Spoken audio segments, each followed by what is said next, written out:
Welcome into Tip or Not Sports. I'm Tip or Not, and we are going to be talking NBA Preseason Week 1. Great show planned. We're going to be talking preseason, tip-off, games going on later on in the week, off-season movement. I need that one, something fierce. I feel like I don't know where anybody plays right now, so going through that. And then we're closing out the show talking about televised games, which teams have the most and which teams have the least. I'm going to lob it to myself, and we'll talk some preseason tip-off. All right, let's talk some preseason tip-off. This Friday, October 4th at noon Eastern, we got Celtics Nuggets tipping off in Abu Dhabi. My question was, why Abu Dhabi? So straight from NBA.com. NBA Abu Dhabi Games 2024 are part of a multi-year collaboration between the NBA and DCT, which is the Department of Culture and Tourism in Abu Dhabi. Also read from there, the NBA Abu Dhabi Games will air live in the UAE, across the Middle East, and around the world, reaching fans in more than 200 countries and territories on television, digital media, and social media. So really just global exposure, and preseason is a great time to do that. So they'll tip off, again, that's Friday noon, so that's a weird tip-off time, but nonetheless, we'll be very excited to have NBA basketball back, even if it is preseason.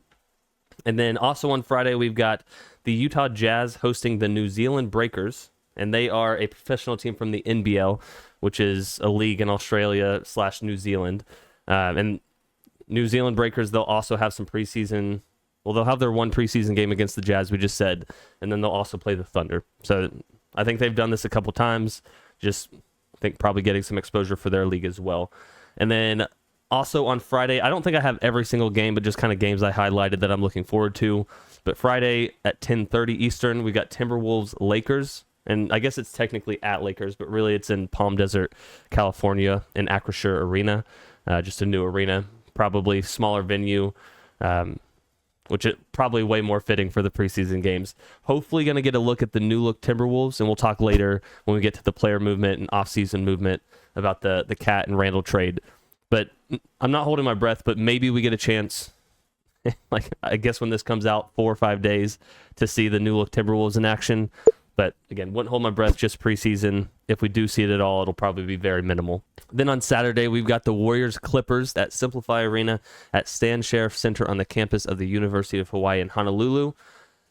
I would love to go to Honolulu and go to this preseason game. That sounds sweet. The Warriors went to Hawaii for training camp prior to the 2007 season, so 17 years, which that seems 2007 does not seem like it was 17 years ago. That hurts a little bit. It's fine. Moving on to Sunday, we've got Nuggets Celtics again in Abu Dhabi at 10 a.m. So a little morning basketball, which is going to be, it'll be nice to wake up, go lay on the couch, hopefully, and watch some NBA basketball instead of NFL. Nothing against NFL. It'll just be nice. We're getting excited for NBA about to take off. Some morning 10 a.m. Eastern Time basketball, Nuggets Celtics. Moving on to some more international basketball, Wizards at Raptors in Montreal, Quebec. The NBA Canada Series. What is that? Again, reading straight from NBA.com. Did I write this down? Yes. Since 2012, the NBA Canada Series has featured 15 teams playing 18 preseason games in front of more than 335,000 fans across 6 cities. This year's matchup will be the 8th NBA Canada Series game in Montreal, marking the most games played in any Canadian city outside of Toronto. And the Raptors actually have some Canadian talent on their team. They've got RJ Barrett, Kelly Olynyk, and then Montreal native Chris Boucher. Moving on, we're still on Sunday. We've got ESPN broadcasting Bucks at Pistons. This seems to be one of 7 nationally broadcasted preseason games, so not very many. Honestly, I know the stuff about Jaylen Brown talking about the Pistons came out. I think the Pistons are going to be sneaky good. They added some veteran talent, some good players, and I don't know, I think they're going to come out with a chip on their shoulder. I'll eat my words if I'm just way off base here, but I think the Pistons are going to come out this year and surprise some people. So Bucks Pistons 8 o'clock. That one will be on ESPN, again, one of 7. And then Suns Lakers, again, in Palm Desert at Acrisure Arena. I'm excited to maybe see LeBron, maybe see KD, but I'm not really, again, I'm not holding my breath that we're going to see them very much, and if we do, very minimal. But over the course of the season, Olympic teammates getting some rematches. I'm really excited to see a lot of those Olympic players that were teammates over the summer face off against each other. Hopefully, ignite some really, really intense competitive nature. That was a brief overview of NBA preseason tip-off happening this week, starting on Friday, October 4th? October 4th. Noon Eastern, Nuggets Celtics. Now, let's move on to some off-season movement. I need this one so much. The first one I pulled up was Giddey and Caruso. I feel like that happened ages ago. Completely forgot about it. So we're going to walk through this. I'll lob it to myself. Let's talk some off-season movement. This will not cover every single thing that happened this off-season, just some things that I highlighted. Just some things that I highlighted and I thought were interesting or that I forgot about. So let's start off with Caruso and Giddey. So Alex Caruso, no longer on the Bulls. On the Thunder. Giddey, no longer on the Thunder. On the Bulls. That was the first one I pulled up, and honestly, I had completely forgotten about it. So, starting off strong, Caruso is now on the Thunder, Giddey is on the Bulls. Now, Deni Avdija from the Wizards. This was, honestly, the Wizards, they got a lot out of this trade. So, Trailblazers, ultimately, they got Deni Avdija from the Wizards. The Wizards, they got Malcolm Brogdon, which is fine. He's an older player, but they also got the number 14 pick in the 2024 draft. They got a 2029 first-round pick and 2 future second-round picks. So I think that's a pretty good haul. Deni Avdija, I think he could be a great player, but I think for the Wizards, just getting draft capital, I think that's a great move by them. Then moving on to DeJounte Murray trade. Oh my goodness. So Pelicans ended up getting DeJounte Murray. The Hawks, they got an absolute haul for DeJounte Murray. They got Dyson Daniels, EJ Liddell, Larry Nance Jr., Cody Zeller via sign and trade, and then 2 future first-round draft picks. I mean, DeJounte Murray's, he's an incredible player, but that is, the Hawks, they got a great deal out of that. And, I mean, it's not like they got nobody. Dyson Daniels is going to be a solid player. Larry Nance Jr., he's getting older, but he's a solid player. Cody Zeller, another older player, but solid big. The Hawks, they got a haul out of that. So very excited, honestly, for both sides to see how the Hawks, how they look without DeJounte Murray and how they kind of build around. And then for the Pelicans, how DeJounte Murray fits into that whole squad. So hopefully get to watch a lot of their games this year. That's going to be very, very exciting. Another trade that was just massive, Mikal Bridges going to the Knicks, assembling the Nova Knicks. They've since been... As of recording this video, the Nova Knicks have been partially disassembled, but they assembled originally the Nova Knicks.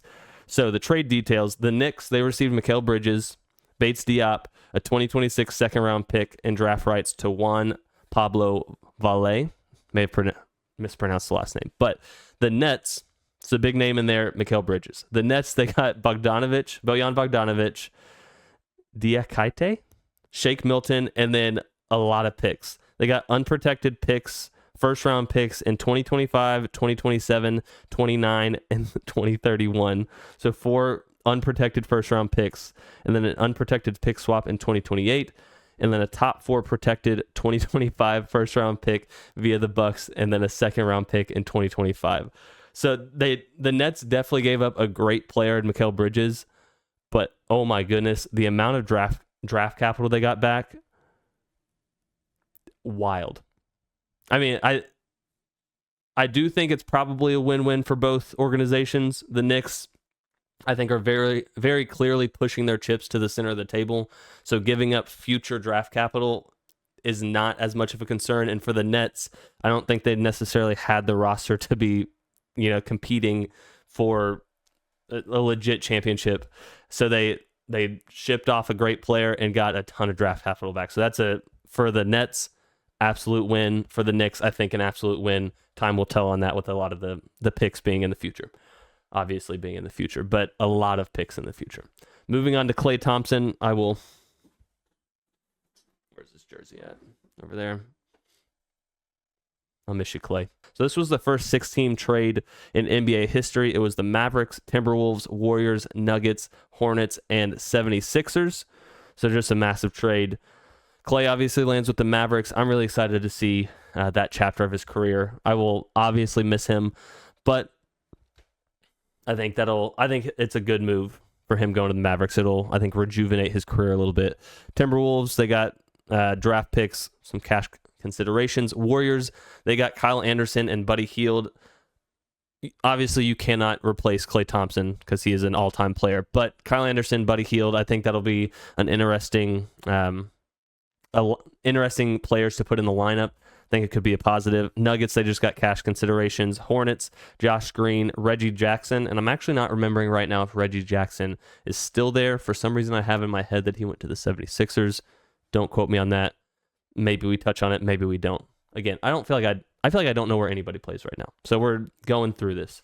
Magic pickup KCP. That's all I had on that one. Great pickup for the Magic. I think his game is awesome. Bulls, Kings, Spurs, Harrison Barnes, and DeMar DeRozan. And then Chris Duarte. Kings, they have DeMar DeRozan. Feels weird, but I think DeMar will look great in the purple. Spurs, they get Harrison Barnes. I love a lot of the moves that the Spurs are making. They're getting some veterans, including Chris Paul, around kind of the young core, and I think that's a great move. Honestly, I'm so excited to watch the Spurs. I think they're going to be, even just the combo of Chris Paul and Wemby, I think that pairing is going to be incredible. So I'm very excited about the Spurs. And Kings, I'm interested to see how DeMar DeRozan fits into the equation there. I think he's obviously a little bit more potent on offense than Barnes, but I'm curious how he meshes with the existing roster in Sacramento. Russell Westbrook to the Nuggets. Excited to see him play with Jokic and kind of see how they bounce off of each other with the playmaking. I love Westbrook's game. I think he has a lot left in the tank, and I think as far as just doing whatever is needed on a team like the Nuggets, where that's kind of, I think everybody is ready to do whatever is needed, I think that'll be a really good fit for him. Malik Beasley to the Pistons. And there were some other ones. I've lost them in this list now. But again, the Pistons, I think they're going to surprise some people. I think they've added some veteran players. I think they're going to have their chip on their shoulders. Their first game against the Celtics, I might mess around and bet money line on the Pistons because I think they're going to come out play with the chip on their shoulder. I do think the Celtics, obviously, better team. But don't sleep on the Pistons. I think they're going to be better this year. Then we got Chris Paul. I already touched on that. Going to the Spurs. Ready for some Paul to Wemby lobs. Hartenstein to the Thunder. I am very curious about that. And obviously, about to get to the Cat and Julius Randle trade. The Knicks have retooled a lot. They've made a lot of moves. Hartenstein, I thought, was really important to their game last year. But I'm very, very curious how he fits in on the Thunder. Because he's like the ultimate glue guy, ultimate effort guy. And I think that's a great pickup for the Thunder. They have so many players that can do so many good things between Hartenstein and Caruso and obviously all of their young talent. Thunder, I think, are going to be a problem. And then we'll talk later. I'm surprised that they don't have more nationally televised games for how much promise they have, especially with their success from last regular season. So we'll talk on that later. But Hartenstein of the Thunder, love it for the Thunder. Miss him on the Knicks, obviously. Paul George to the 76ers, on paper, is going to be incredible. The deal he signed was a 4-year, $212 million contract. So now they've got the trio of Maxey, Embiid, and Paul George.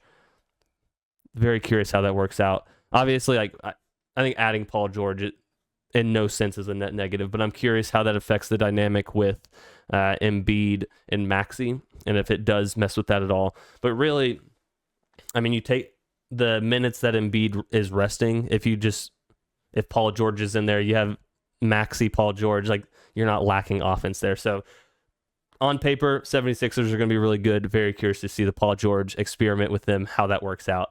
And then lastly, I'm sure everyone has heard at this point, Cat and Julius Randle kind of swapping Knicks, Timberwolves. The Knicks have kind of a scary lineup going right now, a potential lineup. Brunson, Hart, Anunoby, Mikal Bridges, and Cat. I think that is defensively can be very strong between Mikal, Anunoby, and Hart. And then offensively, I mean, scary. If all five of those players are hot on any given night, the Knicks are going to be extremely hard, which could be a change of pace because a lot of times last year it was Brunson, just slow grind, getting into the paint, like just slow, hard buckets. But now they have their offense, not that they weren't good offensively last year, but their offense is just, it has the potential to be extremely, extremely potent. So, and I also do like with pairing Cat with Brunson, because getting a floor spacing big in there can potentially open up the middle of the floor, open up the paint, so Brunson has more room to go to work in the paint, because, I mean, that's where he loves to go to work. And I think having Cat being able to space it out on the perimeter opens that up even more for Brunson, so love that. Timberwolves, very curious to see the fit with Randle. He's obviously an incredible player, but I'm very, very curious to see what the Timberwolves offensively look like on a night-to-night basis. Because I think, again, Cat was such a floor spacer, so I'm curious to see the mesh with Randall and Anthony Edwards. That was off-season movement. Again, that was not all-encompassing. Think of it more of a general refresher about who went where, who's on what team going into this upcoming season. And once we get into NBA preseason and regular season, remembering where everybody plays will be much easier. But I know for me personally, I was feeling a little lost as to where everybody was playing. So I needed this going through just what trades happened, what free agent signings. So let's move on. I'm going to lob it to myself. And we're going to talk televised games, who has the most and who has the least. So the top three, we got Lakers, Celtics, Warriors. No surprises there. The Lakers with the most, 29, Celtics 26, and the Warriors, I guess, tied for third with the Knicks with 24. So no surprises, big market teams. I will say the Lakers, Warriors, hopefully both of those teams have more success this year so that we're getting televised games and they're streaking and not slumping. So fingers crossed. I think the NBA is way better when both those teams are really strong. Some surprises here. The Thunder only having 15. I'm surprised that is not higher just because of their success last year. Prediction, I think they're going to have another really hot year. And then next season, I think they're going to jump up and be one of the most televised teams in the NBA. Spurs, also surprised they're not higher, just with Wemby, a generational talent, and he was incredible last year. I'm surprised that they're not pushing that out there more. Kind of the same thing said with the Warriors and Lakers, to a different degree, obviously, but I think if the Spurs have more competitive success, that amount of televised games will go up. But I'm surprised they didn't, because Wemby, I think, met or exceeded expectations last year. I'd say he met expectations, and then I will say he was on my fantasy team and he put in absolute work. So big Wemby fan. Surprised they didn't put more televised games for the Spurs out there. Grizzlies, they have 9. A little surprised it was that many. I know they're going to be better this year with Ja Morant coming back. So maybe they're just thinking ahead with that. But competitively last year didn't do so great. But that number honestly probably is just anticipating Ja coming back and him being absolutely electric. Orlando Magic, they only have 5. I mean, that seems pretty low. They finished 5th in the East last season, so just seems like they're not getting a whole lot of love on the nationally televised games. So 5, they're near the bottom of this. And then we've got the bottom of the league, the Nets, Hornets, Pistons, Blazers, Raptors, and Wizards, all with 1 game. Interesting to note, Trailblazers are the only team with 1 televised game that are in the Western Conference. So the other 5, they are all in the Eastern Conference. So I also curious, I did not look it up, but out of these teams that have 1 televised games, if the one televised game is against either of the other 6, so they're just kind of packaging the teams that are not doing so great right now. Let's get the televised game out of the way. But I did not look that up. I'd be curious if anybody knows that. All right, that is a wrap on the show. Short and sweet. If you stuck around till now, I appreciate you watching the video. The next show, we're going to have some preseason basketball under our belt. Cannot wait for that. Have a great week, and I'll catch you in the next video.